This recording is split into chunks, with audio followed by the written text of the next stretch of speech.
وكده بعد ما خلصنا اول سطر ده غرزة عدلة، ده الغرزة العدلة اللي احنا عملناه. تعالي بقى نشوف دلوقتي الغرزة المقلوبة.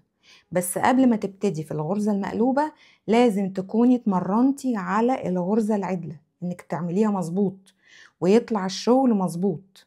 تمام؟ لو فعلا عملتي كده كملي معايا الفيديو ده.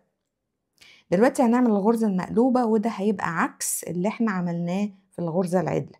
احنا الغرزة العدلة كنا بنحط الإبرة كده، خلاص بنحط الإبرة. الغرزة العدلة كنا بنحط الإبرة كده، تمام.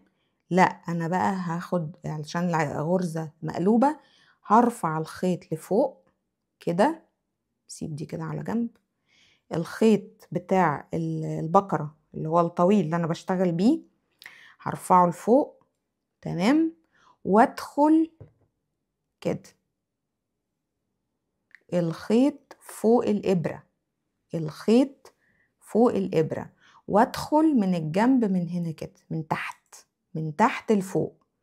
العدلة كانت من فوق لتحت، لا احنا في المقلوبة هيبقى من تحت لفوق كده، خلاص.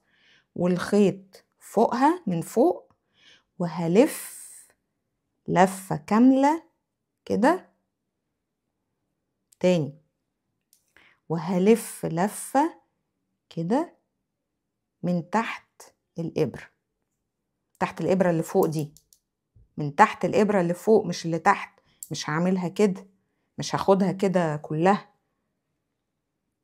مش هاخدها كده كلها، لا انا هلف حوالين الإبرة اللي انا دخلتها بس دي، اللي هي اليمين اهي كده كده اهو، شايفين في النص هنا دخلها بين الإبرتين كده كده، تمام. وامسك برضو واقوم ده مطلعه بره الغرزة، خلاص، واتأكد انها طلعت على الإبرة التانية اللي هي دي، وعملت لي سطر جديد.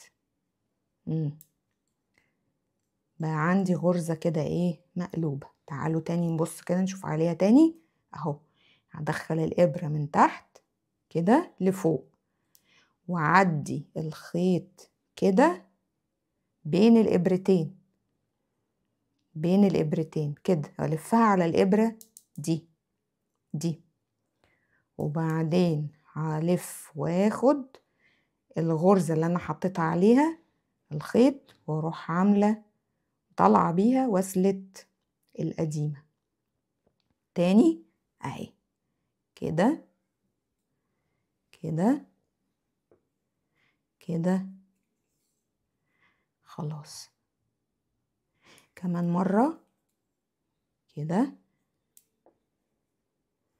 وكده، وبعدين كده تاني اهي كده كده كده،